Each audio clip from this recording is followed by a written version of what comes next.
తాకట్టులో ఉన్న బంగారాన్ని విడిపించి ఆ రోజున్న మార్కెట్ ధర కట్టి మిగిలిన డబ్బును మీకు అందిస్తుంది కొమ్మూరి గోల్డ్.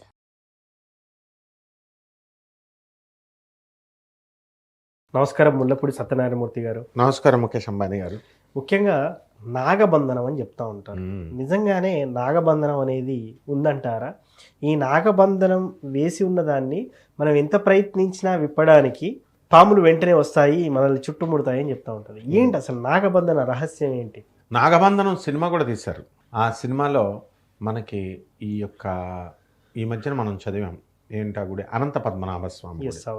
ఒక్కొక్క గది మనము పగలగొట్టుకుంటూ వచ్చి తర్వాత ఓపెన్ చేయడానికి ఆఖరి గది నాగబంధనం వేశారు అంటారు. నాగబంధనం అంటే ఏంటంటే, నాగులు మనకున్నారు. అనంతాది నవకుల నాగదేవతాభ్యో నమః అని అనంతుడు, తర్వాత సర్పరాజు అయినటువంటి తక్షకుడు, అభిమన్యుడు కుమారుడైనటువంటి పరీక్షిత్తుని చంపేస్తాడు అతను. తర్వాత ఈ యొక్క కాళీయుడు శ్రీకృష్ణ పరమాత్మ బృందావనంలో యమునా నది తటంలో ఆయన నాట్యం చేస్తూ కాళీయ పడగ మీద ఆయన పాదాలు పడేలా వరం ఇస్తాడు ఆయన. ఇలా ఇట్లాంటి నవనాగులు మనకున్నారు. ఆదిశేషుడు, వాసుకి, సర్పరాజైన వాసుకి, ఇలా ఇది క్షీరసాగర మదనం చేసాం కదా, దేవతలు రాక్షసులు లక్ష్మీదేవం పుట్టించడానికి. సో ఆ వాసుకి, ఇలా అనంతాది నవకుల నాగదేవతలు ఉంటారు. వీళ్ళని మంత్రించి ఆ నిధి నిక్షేపాలకు కానీ లేకపోతే దేనికైనా సరే రక్షణగా ఉండమని చెప్పేసి మంత్రిస్తారనమాట ఆ కాలంలో. ఇప్పుడు ఎవరున్నారు అంత మంత్రించే మంత్రగాళ్ళు? ఇప్పుడు సపోజ్ ఉదాహరణగా హోమం చేస్తున్నామండి.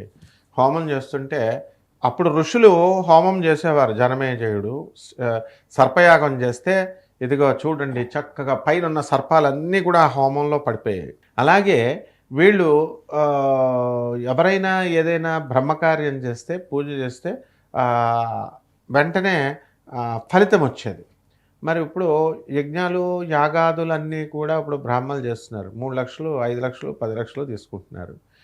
చక్కగా ఇప్పుడు సింగిల్గా వెళ్ళి మనం హోమం చేస్తామంటే ఎంతమంది వస్తున్నారండి? పంతులు గారులు అంటారు. అంటే అలా అలవాటు చేస్తారు. 9 మంది 8 మంది ఒక్కొక్కళ్ళు. అవసరం లేదు, ఒక్కడే చేసేది. అదే నేను చెప్తున్నా. వీళ్ళు ఏం చేస్తారంటే పంచెలు కట్టేసుకొని మంచిగా అక్కడ ముగ్గులు వేసేసి, వాడికి మంత్రం రాదు. మంత్రం రానివాడు ఒకడు ఉంటాడు అక్కడ, అలంకారం వాడు. ఈ మంత్రాలు వచ్చినప్పుడు ఒక్కడే అది పుస్తకం తీసి చదవడం ఏముంది? దేవీ సప్తసతి, చండీ సప్తసతి మీరు చదువుకోలేరా మామూలు మనుషులు? దుర్గా సప్తవతి 700 శ్లోకాలు వీళ్ళు చదివేది అదే. అదేమైనా పోరే ఇంకా ఏమన్నా అంటారంటే మిగతా వాళ్ళు ఎవరు రాకూడదన్న ఉద్దేశంతో స్వరితం ఉండాలి. ఎక్కడన్నా చండీ హోమానికి స్వరదాలు లేవు. అట్లా మనకి వేదాలు వీటి నుంచి దూరం చేశారు. కాబట్టి ఎలాగైతే ఇవన్నీ కూడా మళ్ళీ బిల్డప్లో ఏదో వశిష్ఠ మహర్షి, విశ్వామిత్ర మహర్షులు చేసినట్టుగా ఆ యజ్ఞం పాతకాలంలో ఋషులు చేసిన యజ్ఞంతో పోల్చేస్తారు. యజ్ఞం హోమం 10 లక్షలు 20 లక్షలు ఎందుకు మరి బిల్లు? అది మామూలుగా ఏముంది, హోమకొండం పెడతాం, నెయ్యి వేస్తాం, స్వాహ అంటాము, శ్లోకాలు చదువుతాం, అంతే, మంత్రాలు చదువుతాం. ఈ జనం కూడా అలాంటి వాళ్ళే. మంచిగా చేసే వాళ్ళకి ఎవరు ఏమంటే ఒకళ్ళేనా అండి వస్తున్నారు? 10 మంది అండి? ఎంతమంది పంతులు గారులు వస్తున్నారు? అలాగే ఈ నాగబంధాన్ని కూడా చేసేసారు. నాగులంటే భయం పెట్టేలాగా. ఏమండి ఇప్పుడు చూడండి, నాగప్రతిష్ఠ చేయాలి అంటారు. ఎవరికి వివాహాలు అవ్వట్లేదు. కమాన్, నాగప్రతిష్ఠ చేస్తున్న వాళ్ళకి ఎంతమందికి వివాహాలు అయినాయో సర్వే చేయండి. అప్పు ఒక ఆమె బ్యాంకులో ఉద్యోగం చేస్తున్న నేషనలైజ్డ్ బ్యాంక్ ఆమె పంతులు గారులని తిట్టుకుందనమాట. 3 లక్షలు దొబ్బేశారండి నా దగ్గర, నాగబంధనం, ఈ యొక్క నాగప్రతిష్ఠ అని చెప్పి నేను అప్పులు చేసి ఇచ్చానండి అని. వీళ్ళు తిట్టుకునే వాళ్ళే ఎక్కువ మంది ఉంటారు. కాబట్టి ఈ యొక్క నాగబంధం అనేటటువంటిది ఉంది శాస్త్రంలో, కానీ వీళ్ళకి రాదు ఇప్పుడున్న వాళ్ళకి చేయడం. ఏదో మంత్రాలు చదివేస్తే నాగసర్పం వచ్చేసి అసిస్టెంటా ఏంటి? వీళ్ళకి తోలు తీసేస్తుంది మళ్ళీ నాగేంద్రుడు. వీళ్ళందరికీ కూడా ఈ సర్పరాజులకి, రేణుకా ఎల్లమ్మ తల్లికి, వీళ్ళందరికీ నాగదేవతలు, లేడీ నాగదేవతలకి రాహువు, కేతువు, కుజుడు, శని, వీళ్ళందరూ కూడా సర్పరూపాలలో ఉంటారు. వీళ్ళందరికీ అధిపతి ఎవరు అంటే శ్రీ వల్లీ దేవసేన సమేత శ్రీ సుబ్రహ్మణ్యేశ్వర స్వామి వారు. ఆ వల్లీ దేవసేన సమేత శ్రీ సుబ్రహ్మణ్యేశ్వర స్వామి అష్టోత్తరం చదవడము, ఆ భుజంగ స్తోత్రాలు ఇవన్నీ చదివి పళని వెళ్ళి సుబ్రహ్మణ్యేశ్వర స్వామి ఆరాధన, తిరుత్తని ఇవి చేస్తే నాగబంధం ఆటోమేటిక్ విడిపోద్ది. అదేదో పెద్ద ఆ సుప్రీంకోర్టు తీర్పు ఇచ్చింది, పగలగొడేయండి దాన్ని, నాగబంధాన్ని, ఏం డబ్బులు అనంత విపరీతమైనటువంటి సంపద ఉంది, అది తీర్పు వస్తుంది. అంతేగాని దానికి ఏదో స్పిరిచువల్గా వీళ్ళు లింకులు పెట్టేసి ఎలా చెప్తారంటే నాగబంధం, దాన్ని ఎవరు తీయలేరు, పాముచ్చి కాటేసేస్తుంది, ఇట్లాంటివి చెప్పకూడదమ్మా ఆధ్యాత్మికతలో. ఇక్కడ ఇప్పుడు నిధి నిక్షేపాలు ఉన్నాయి, నిధి నిక్షేపాలు తీయడం వీళ్ళంతా సొల్లు కబుర్లు చెప్తారు. నిధి నిక్షేపాలు భూమిలో ఉన్నాయి, దానికి 10 లక్షలు అవుతుంది తీయడానికి. నేను డాక్టర్ని, డాక్టర్ అంటాడు ఏంటంటే అది చూసేవాడిని అంట, వాడి పేరు పెట్టుకుంటారు. అది పరిశీలించడానికి 2 లక్షలు 3 లక్షలు లేకపోతే వాడి ఫీజు ఎంత ఉంటుందో అంతా. అందులో నన్ను ఏం చేస్తాడు, అది వెళ్ళిపోయింది, నువ్వు వచ్చావు, నీ పేరు మీద లేదు కాబట్టి నల్లగా అయిపోయినాయి, లేకపోతే అక్కడి నుంచి ట్రావెల్ చేసింది, ఎక్కడైనా భూమిలో ట్రావెల్ చేసి చదువుకున్న గాడిదలు కూడా నమ్ముతున్నారు. నేను చెప్పేది ఏంటంటే ఒక భూమిలో ఉన్నటువంటి ఒక పదార్థము అక్కడే ఉంటుంది, ఎక్కడన్నా మూవ్ అవుద్దా భూమిలో లోపల నుంచి అంట, ఈడొచ్చి మందరాలు అది మూవ్ అయిపోయి మళ్ళీ ఎక్కడికి వెళ్ళిపోయిందంటే కరీంనగర్ వెళ్ళిపోయిందంట. సో మనల్ని కూడా కన్ఫ్యూజ్ చేస్తారనమాట. అది నమ్మశక్యంగా ఉండదంటారా?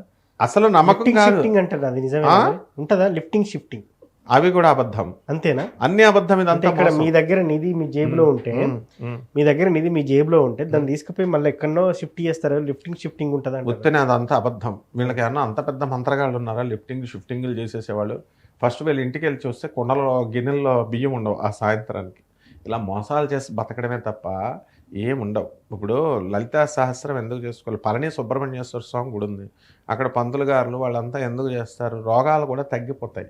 నవపాషాండాలతో తయారైనటువంటి స్వామివారి యొక్క విగ్రహంలో అభిషేకం చేసినటువంటి జలాన్ని తీర్థంగా తీసుకుంటే సర్వరోగాలు తగ్గుతాయి. ఇది ఆ విగ్రహంలో నవపాషాండాలు ఉన్నాయి, పాయిజన్ ఎలిమెంట్స్తో తయారైంది ఆ బాడీ.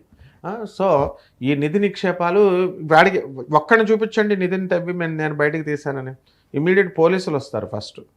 ఇప్పుడు అసలు మా పేరెంట్స్లో ఒకడు ఉన్నాడు, వాడు మామూలుగా ఆ నిధి నిక్షేపాలు అలాంటి వాటికి వెళ్ళకూడదు నాయన అంటే, కారు నేను పెట్టాను సార్ అద్దెకి వీళ్ళతో అంటే, వాళ్ళు వెళ్ళారంటే తవ్వుకున్నారంటే వచ్చింది లేదు చచ్చింది లేదు. ఆ పల్లెటూరు వాళ్ళంతా, ఆ గుళ్ళ వాళ్ళంతా పోలీసులకి జనం పట్టుకొని కొట్టారు, వాళ్ళని కట్టేశారు, చెట్టుకి కట్టేసి పోలీసులు పిలిస్తే వీడిని కూడా ఆ కేసులో బుక్ చేసి ఇప్పుడు కూడా కోర్టుల చుట్టూ తిరుగుతున్నాడు. వాళ్ళ అమ్మాయికి నేను జేఎన్టీలో జేఎన్ఎఫ్ఏలో సీట్ ఇప్పించి చదువుకో అమ్మ అంటే ఆ అమ్మాయి బిఎఫ్ఏ కోర్స్ కూడా అయిపోయింది, ఇప్పటికి ఇంకా అతను కోర్టు కేసు అవ్వలేదు. అంటే వీళ్ళు ఎంత ప్రమాదకరమైన వ్యక్తులు అంటే, ఇలాంటి వాళ్ళతో మనం తిరిగితే ఈ మూఢనమ్మకాలు బోధించేవాళ్ళు, ఈ నిధి నిక్షేపాలు తీస్తాము చేతబడులు చేస్తామని చదువుకున్న వాళ్ళు మనల్ని కూడా కన్ఫ్యూజ్ చేస్తారు. సో వీళ్ళని ఉక్కుపాదంతో తొక్కి పడేసేయాలన్నమాట. కాబట్టి ఎట్టి పరిస్థితుల్లో నాగబంధం అనేటటువంటిది పూర్వకాలంలో ఉండేది, అంత నిష్ణానతతో చేసేది. ఇప్పుడు మనం చదివేసి పుస్తకం తీసి చదివేస్తే మంత్రాలు నో మెరాకిల్స్ ఉండవు. ఇప్పుడు యూట్యూబ్లో అందరూ మెరాకిల్స్ జరుగుతాయి, దేవుడు అంటే మెరాకిల్స్ అని చెప్తున్నారు. మెరాకిల్సే కాదు, అసలు లాజిక్ ఉండదు. అంతా కూడా దేవుడిది ఏమిటి, దైవతత్వం అంటే ఏంటంటే ఒక గౌరవం. నీ తల్లిని నువ్వు ఎలా గౌరవిస్తావో, నీ తండ్రిని నువ్వు ఎలా గౌరవిస్తావో, మనల్ని సృష్టికర్త మనకి తిండి పెట్టి ఏదో ఒక శక్తి సృష్టిని నడిపిస్తుంది కాబట్టి దాన్ని రెస్పెక్ట్ ఇవ్వడము. అండ్ డెఫినెట్గా గాడ్ ఉన్నాడు, డెఫినెట్గా సర్పెంట్ పవర్ ఉంది, నవనాగులు ఉన్నారు, నాగశక్తి ఉంది, అందులో డౌట్ లేదు, మనల్ని కాపాడుతుంది. మనకు మనం పూజ చేసుకుంటాం అంతే. దీనికి నాగబంధం, ఇప్పుడు సుబ్రహ్మణ్యేశ్వర స్వామి అష్టోత్తరాలు చదువుకుంటాం, అది చాలు. నాగబంధం విడదీయడం కోసం మళ్ళీ పెద్ద మంత్రగాళ్ళ కేరళాలు నింతేస్తాం, తమిళనాడు చేస్తాం. ఇలా అనకూడదు, పోటుగాళ్ళ ఏంటి పుస్తకం తీసి చెప్పించుకుంటే ఎవరికైనా ఎన్ని వస్తాయమ్మా? ఒక లిమిటెడ్గా ఒక 50 శ్లోకాలు వస్తాయి, ఒక 100 శ్లోకాలు వస్తాయి. ఇప్పుడు చిన్నప్పటి నుంచి మనం చదివాము, మొత్తం అంతా 21 సంవత్సరాలు కష్టపడితే మనకి ఈ రోజున భాషలో మనం సెంటెన్సెస్ ఫ్రేమ్ చేస్తున్నాం, మాట్లాడగలుగుతున్నాము, ఇది ఎలాగో అది అంతే. కాబట్టి దీని ఏదో పెద్ద బ్రహ్మ విద్యలాగా వేదిక్ సైన్సెస్ ఇట్లా చెప్పేసి ప్రజల్ని ఎడ్యుకేట్ చేయాలి. అది ఈ ప్రజలు కూడా ఎడ్యుకేట్ చేసేవాళ్ళే చూడరు, మూఢనమ్మకాలకు తోసేవాళ్ళయ్యే చూస్తారు. నాగబంధం ఇలా మీకు కాపురాలు నిలబడిపోతాయి, మీకు నాగేంద్ర ఇది చేసేస్తే ఒక 2 లక్షలు 3 లక్షలు ఇవ్వండి, మీకు బ్రహ్మాండంగా మీరు కోటీశ్వర్లు అయిపోతారంటే ఇస్తారు. సో నేను చెప్పేది ఏంటంటే ఫైనల్గా సుబ్రహ్మణ్యేశ్వర స్వామి మాత్రమే దీనికి నాగబంధాలకి అధిపతి. అనంతాది నవకుల నాగదేవతలకు పూజ చేసుకున్న లేడీ నాగదేవతలు రేణుకా ఎల్లమ్మ, చిన్నమస్తా తల్లి వీళ్ళందరికీ చేసిన సుబ్రహ్మణ్యేశ్వర స్వామి అష్టోత్తరం చదువుకుంటే ఈ యొక్క నాగబంధం అనేటటువంటిది ఎవరికైనా కావాలనుకుంటే అది విచ్ఛిన్నమవుతుంది.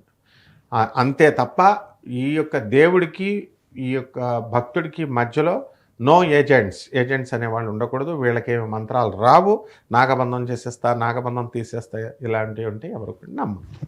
సో నాగబంధనం గురించి చాలా చక్కగా మీ స్టైల్లో చెప్పారు గురువుగారు. ధన్యవాదాలు. ధన్యవాదాలు.